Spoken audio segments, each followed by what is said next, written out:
আমরা কেন শুধু দেশ দেশ করতেছি? আমরা শুধু কেন বাংলাদেশ বাংলাদেশ ভাবতেছি? আমরা শুধু ডক্টর ইউনূস, শেখ হাসিনা, তত্ত্বাবধায়ক সরকার, নির্বাচন, এগুলো কেন ভাবতেছি? এগুলো সব তো বিদেশি শক্তি দ্বারা নিয়ন্ত্রিত। এটা সিস্টেমের একটা অংশ। বাংলাদেশের part of the world system. এখানে সবকিছু বিদেশি সিস্টেমের অংশ হিসেবে হচ্ছে। এখানে হাসিনা যে বিদায় নিল, কোথায় গেল? বিদেশ শক্তির আশ্রয় দেশে এখন আছে, কথা ঠিক কিনা? তো এই ক্রাইসিস তো ইন্টারন্যাশনাল ক্রাইসিস। হাসিনা তো বাংলাদেশে কোনো গর্ত লুকিয়ে নেই। একটা বিশ্বশক্তি ভারতের মধ্যে একটা আঞ্চলিক বিশ্বশক্তির কাছে সে লুকিয়ে আছে এখন। এবং আর্জেন্টিনার সামনে আসলো, তিনি কার সহযোগিতায় আসছেন? তাও তো তার কাছে বিশ্বশক্তি এখানে আছে। সুতরাং বাংলাদেশের ক্রাইসিসকে বাংলাদেশের ক্রাইসিস হিসেবে দেখলে এটা ভুল হবে। এটা ওই সমস্ত বুদ্ধিজীবীরা আমাদের পড়ার চেষ্টা করিয়েন না। এগুলো রাষ্ট্রবিজ্ঞানের বাস্তব কথা। এগুলো জাতিরাষ্ট্রের নিজস্ব কোনো সক্রিয়তা নেই। এগুলো আন্তর্জাতিক ওয়ার্ল্ড ব্যবস্থার ফর্মুলজি হচ্ছে। বাংলাদেশের 71 সাল থেকে এই পর্যন্ত প্রত্যেকটা ঘটনার পিছনে বিদেশিদের ইন্ধন ছিল, বিদেশের স্পষ্ট সম্পৃক্ততা ছিল। বাংলা বলে মুফতি ফয়জুল্লাহ বলে গেছেন, ই সিয়াসত নিস্তদীনি আই আখি ই ওয়াহাম বুনিয়াদি হাম মাগরিবি। এই প্রচলিত রাজনৈতিক পন্থা, এটা নিস্তদীন, এটা দিন রাজনীতি নয়। ই ওয়াহাম বুনিয়াদি হাম মাগরিবি, এই প্রচলিত পন্থা এবং তার ভিত্তি সবটা হচ্ছে পাশ্চাত্যের। এটা উনি কে? Who is one? উনি আনোয়ার শাহ কাশ্মীরের প্রতিনিধি। আগামী বাংলাদেশে একটা ফাঁদ তৈরি হচ্ছে। আগামীদের বাংলাদেশে হাসিনা ছিল একটা দামিস, অশিক্ষিত, অর্ধশিক্ষিত এবং তার কোন পরিকল্পনা, একটা মূর্খ। এই মূর্খ শত্রুর সাথে লড়াই করা সহজ ছিল। ফাঁসি দিন, মারি ফেল, দমাই দেন, এটা সহজ তাদের সাথে লড়াই করা। এখন যে শত্রু আসতেছে সে তো সুচতুর শত্রু। সে ইসলামকে স্পেস দিবে, বলবে যে আপনার ওয়াইফ ওইখানে বোরকা পরে আপনার পাশে দাঁড়ায় গেলে, এটা বলবে। এবং এবার অর্ধেক মডেল মুসলমান এটা সমর্থন করবে না। দরকার আছে এটা, কৌশল হিসেবে দরকার আছে সেটা, যাতে মানুষ বুঝুক যে ইসলামে নারীদের মর্যাদা রয়েছে এখানে। মন্দিরে চলে যাচ্ছে আমরা। বিগত 16 বছরে কোনো ইসলামিক ব্যক্তি মন্দিরে যায় নাই, উত্তরী পড়ে নাই, সঙ্গীত গায় নাই এবং সেখানে গীতা পাঠ করে নাই। এই সরকার পতন হতে না হতে এই নতুন অবস্থাতেই আমরা কি শুরু করছি? এগুলো মাত্র 1-1.5 মাসে আমাদের এমন নৈতিক অধপতন, আমাদের টলারেন্সের গাবাসি দিয়ে আমরা এমনভাবে ধ্বংস হয়ে যাচ্ছি। আগামী 10 বছর 15 বছর কি হবে এই বাংলাদেশের বুঝতেছি না। এই জন্য আমি আগের সেমিনারে বলেছি, আগে যে চ্যালেঞ্জটা ছিল সেটার চেয়ে বড় চ্যালেঞ্জ এখন তৈরি হয়েছে। এই জন্য আগামী দিনের পুনর্গঠনে আমাদেরকে টলারেন্সিকে চ্যালেঞ্জ হিসেবে নিতে হবে। আমাদেরকে দেয়ার ইজ নো টলারেন্সি। ইসলাম প্রশ্নে এখানে কোনো টলারেন্সি কুফরের সাথে হবে না। আমি কি বলছি যুদ্ধ শুরু করার জন্য? আমি যুদ্ধ শুরু করতে বলি নাই। আমি চিন্তার জায়গাটাকে পরিশুদ্ধ করতে বলতেছি। আমি আমার তৌহিদের নেগেটিভ, আমার তৌহিদের চিন্তা, আমার তৌহিদের থিঙ্কিং, এখানে কোনো আপোষ থাকতে পারবে না। এখানে এমন কোনো তৌহিদের বয়ান এখানে আমি চাই না যে তৌহিদ আমাকে আপোষ করতে বলবে। আমি এমন এক তৌহিদ চাই যে তৌহিদ আমাকে সমাজের প্রত্যেকটা শিরকের প্রত্যেকটা আইকনকে চিহ্নিত করে দেবে, স্পষ্ট সে সবগুলো বিষয়ে কথা বলবে। লড়াই করতে বলতেছি না, অ্যাপ্রোচ অ্যাকশনের কথা আমি বলতেছি না, চিন্তাটা ঠিক করতে বলতেছি। যেহেতু এখানে চিন্তার কথা আছে, সম্ভবত শিরোনামে যেটা দেখলাম চিন্তা এবং পুনর্গঠনের পর্যায়ে আসতে পরে আগে চিন্তা ঠিক করতে হবে। এই জন্য আল্লাহ পাক সুবহানাহু ওয়া তাআলা আমাদেরকে এই প্রতারণা থেকে আমাদের রক্ষা করে। একটা এক্সপেরিমেন্ট কতবার ফেল করতে পারে? টলারেন্সের experiment, that was the fail experiment. Islamic banking বলি, ইসলামিক গণতন্ত্র বলি, যেটাই বলি, এটা একটা ফেল এক্সপেরিমেন্ট। বারবার এখানে অনেক হয়তো মনে কষ্ট পাতে পারেন, কারণ আমাদের অডিয়েন্সের সব ধরনের কথা থাকে। আমি একটা কথা বলে দিচ্ছি, যারা আমরা বিশুদ্ধভাবে কথা বলতে চাই, আমাদের ভাষা একটু নরম হওয়া উচিত, সেটাও বুঝি আমরা। একদম নসিহার ভাষায় বলতেছি এটা। ভাই, আমার মনে কোনো বিদ্বেষ নেই, আমি অনেক ভালোবাসি সবাইকে। আগামী দিনের বাংলাদেশ সবাইকে নিয়ে গর্ব আমরা ইনশাআল্লাহ। আলেমদেরকে নিয়ে, ওলামাদেরকে নিয়ে, যারা ইসলামী রাজনীতি করে তাদের সবাইকে লাগবে আমাদের। এবং ইসলামী রাজনীতিবিদদের মধ্যে আসলে যথেষ্ট ওনাদের মধ্যে আবেগ আছে, ওনারাও চায় ভারত যদি এখানে হামলে পড়ে ইসলামী দলগুলো কিন্তু তারা লড়াই করবে, যুদ্ধ করবে। কিন্তু আপনাদের একটু ক্ষমা করবেন, আপনাদের একটু পড়াশোনার দরকার, আর একটু আপনাদের তৌহিদের পাঠটা পড়া দরকার, কোরআনকে আরও একটু পড়া দরকার। আপনার অহংকার করিয়েন না, আপনার একটু পড়াশোনাতে একটু আমার মনে হয় একটু। এখন এটা বলবো আঁকাবারটা কি বুঝে নেয় নাকি, এটা বলবো না আবার। তো সেটা জব হচ্ছে আজ থেকে 40 বছর, 50 বছর, 60 বছর আগে এটা একটা নিউ চ্যালেঞ্জ ছিল আমাদের জন্য, যে ব্রিটিশরা চলে যাওয়ার পরে আমরা, ব্রিটিশ চলে গেল হঠাৎ করে, এখন ইসলামের একটা স্পেস তৈরি হয়েছে, তাহলে আমরা কীভাবে আমরা রিমেকিং করবো, রিফর্ম করবো, আমরা ইসলামী সমাজে বিনিয়োগ কীভাবে করবো। তো তারা একটা গণতন্ত্র রেখে গেলো, ওনারা গণতন্ত্র আগে কখনো দেখাও নেই, শুনেও নেই, পড়াও নেই, নতুন একটা জিনিস ব্রিটিশরা দিয়ে গেছেন। তো তারা বলতে লাগলো যে এই জনগণ চাইলে সংসদ যাওয়া যায়। তো আমরা বলবো তাই নাকি, জনগণ চাওয়াটা তোর ফেকি বা সেটা শাহাদতের মতো। তো তারা বলে শাহাদত এটা, তারা ওকে আলম বললেন এইবার এটাকে ফেকিয়েশন করা হলো, এটাকে ইসলামাইজেশন করা হলো এটাকে। এবং আমি স্পষ্ট করতে চাই এটা তারা এখলাস থেকে করছেন, কিসের থেকে করছেন, তারা এখলাস থেকে করছেন ইজতিহাদ। একটা ইজতিহাদ এই জন্য আল্লাহ পাক তাদেরকে সওয়াব দিবেন সন্দেহ ছাড়া। এবং নেজামুল ইসলাম পার্টির ইতিহাস আছে কিন্তু পাকিস্তান বিনির্মাণের পিছনে, পাকিস্তানকে সঠিক রাস্তা রাখার ক্ষেত্রে এই গণতান্ত্রিক দল নেজামুল ইসলাম পার্টির বিশাল অবদান আছে, কেউ স্বীকার করতে পারবে না। কিন্তু আলটিমেটলি শেষ ফলাফল কিন্তু সেটা দিতে পারে নাই। কিন্তু কারণ তো কারণ এটা ফাঁদ, এটা ইতিহাসটা ওই সময় ভালো করে পড়লে বুঝা যেত এখানে যাওয়া যাবে না। এখন একটা জিনিস একবার ব্যর্থ হলো, দুইবার ব্যর্থ হলো, তিনবার ব্যর্থ হলো, চারবার ব্যর্থ হলো, আবার আমি বলবো যে এটা আকাবারদের কথা আমাকে চলতে হবে। ওই আকাবাররা এখন থাকলে তোমার লাঠি দিয়ে পিটাইতে পারবো, ঠিক আছে? যাই হোক, আমরাও আকাবারদের সন্তান। স্পষ্ট মুফতি ফয়জুল্লাহ বলে গেছেন রহমতুল্লাহ আলাইহি, আকাবারদের নাম নিচ্ছেন, আসেন এবার আকাবারদের এখানে, আকাবারদের এখানে আসেন। আমি দেখা যাই আকাবাররা কি বলো না বলে। মুফতি ফয়জুল্লাহ বলে গেছেন, ই সিয়াসত নিস্তদিনী আই আখি ই ওয়াহাম বুনিয়াদি হাম মাগরিবি, এই প্রচলিত রাজনৈতিক পন্থা এটা নিস্তদিন, এটা দিন রাজনীতি নয়।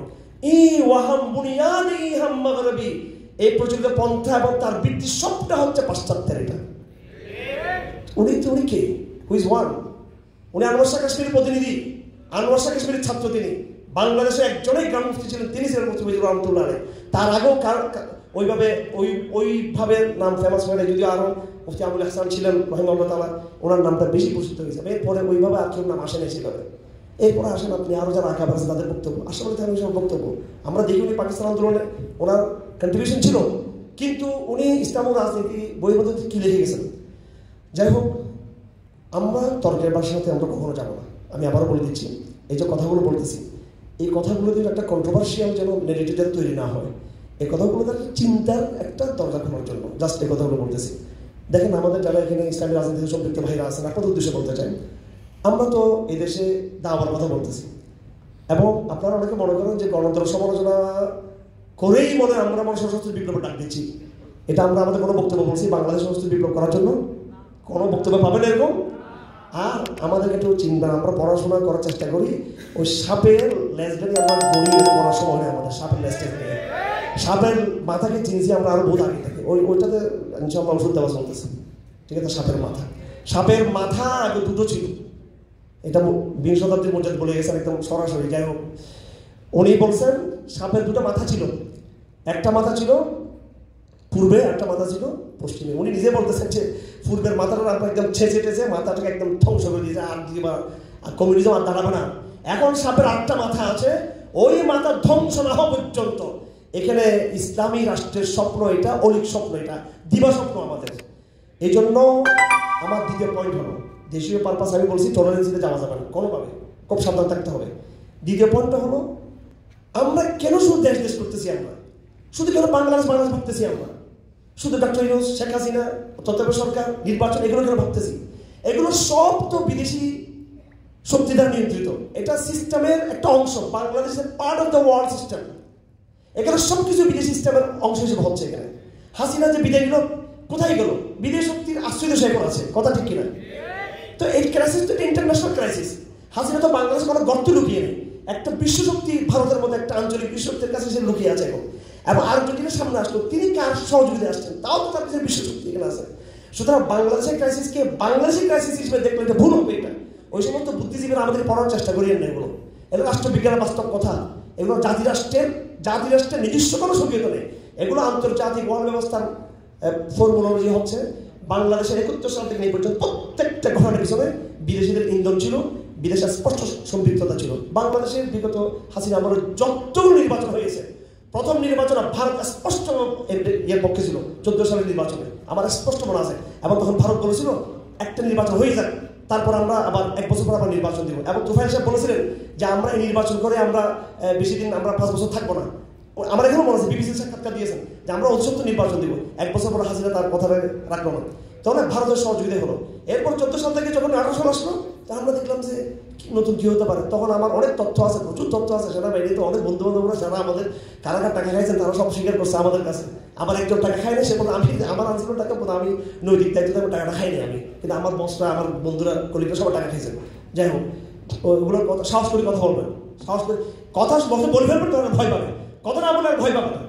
এই 18 সালে চাইনার টাকা খাইয়ে আমাদের বাহিনীর লোকরা আওয়ামী লীগকে ক্ষমতা বসাইল এবং হাসিনা নির্বাচিত হওয়ার সাথে সাথে আপনার চায়না একদম স্বর্ণের ইয়ে দিয়ে তরুণ কি বলে এটাকে মানে নৌকা দিয়ে হাসিনাকে বরণ করলো। তাহলে একটা ইলেকশন হান দিয়ে দিল আমাদের উপরে ভারত, আর একটা হান দিয়ে দিল আমাদের উপরে চায়না। এরপরে এগুলো সব এগুলো বুঝতে হবে আমাদের এখানে। এই জন্য ক্রাইসিসের চরিত্র হলো, ক্রাইসিসের শব্দগুলো একটু অবদ্ধ টাইপের হয়ে যাচ্ছে, মাফ করবেন একটু এই যে শব্দ, এই জন্য হয়তো এই অবদ্ধদের, অসভ্যদের, বেহায়াদের, নির্যাতনকারীদের, আধিপত্যবাদী শক্তিদের জন্য এই যে কোনো ভালো শব্দ নাই আমাদের কাছে। এরা আমাদেরকে দর্শন করতেছে, ধর্ষণ। আমরা দর্শিতা, আমরা দর্শনকে ধর্ষণ করতে হবে এদেরকে।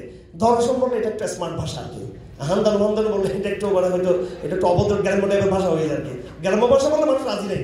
ওই সেটাকে যদি র্যাপ বলা হয়, সেটাকে rap by America, rap by এটা সেটা বলে না, এটা কোনো স্মার্ট ভাষা। এটা আমার ভাইয়েরা, এই যে প্রত্যেকটা নির্বাচনের চরিত্রগুলো দেখেন আর এর আগে পরের বিষয়গুলো দেখেন। আমাদের শিক্ষা সিলেবাস, এটা আমাদের সিলেবাস, এটা কোন শিক্ষাবিদ প্রণয়ন করছেন? এটা আমাদের কোন রাষ্ট্রবিজ্ঞানী আমাদেরকে বিজ্ঞান পড়াচ্ছেন এখানে? কোন সলিমুল্লাহ সাহেব তৈরি করছেন, কোন ফরাদ মাজার আমাদেরকে রাষ্ট্রবিজ্ঞান তৈরি করে দিয়েছেন? এগুলো সব পাশ্চাত্যের কপি পেস্ট এগুলো হচ্ছে।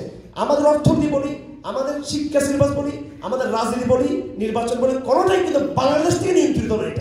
এটা নিয়ন্ত্রিত বাইরে থেকে। সুতরাং যে ক্রাইসিসটার চরিত্র হচ্ছে গ্লোবাল চরিত্র, সেটাকে আপনি সলিউশন করতেছেন রিজিওনাল চরিত্র দিয়ে। এটা কখনো হবে না এটা। এই জন্য আমার ভাইরা, এই বিশ্ব শক্তির মাথায় যতক্ষণ পর্যন্ত আমরা আঘাত করবো না, তাদের সাথে আন্তর্জাতিক ওয়ার্ল্ড ওয়াইড ওই পর্যায়ে যতক্ষণ তাদের সাথে বোঝাপড়া হবে না আমাদের সাথে, ততক্ষণ বাংলাদেশকে আমরা স্বাধীন করতে পারবো না, আমরা করে দিব। এই শক্তি, সেই শক্তি যারা আজকে সিনোয়ারকে মেরে ফেলবো, বাইতুল মুকাদ্দাসকে ছিনিয়ে নিয়েছে, আগামী দিন লড়াই পরিকল্পনা করতেছে, এরা এইভাবে মুসলিম বিশ্বকে, এগুলো আপনি অতীতের ইতিহাস বা ব্রিটিশ বিরোধী ইতিহাস, ব্রিটিশ যখন চলে যায়, কে বলছে ব্রিটিশ এখানে আমরা স্বাধীনতা, আমাদের গোড়াতেই গলত, আমরা গোড়াতেই গলত। আফগানরা মারিয়া পিটাইয়া দৌড়েছে এদেরকে, এটাকে বলা হয় স্বাধীনতা। এরপরে ইরানের একটা বিপ্লব করছে, এটাকে স্বাধীনতা।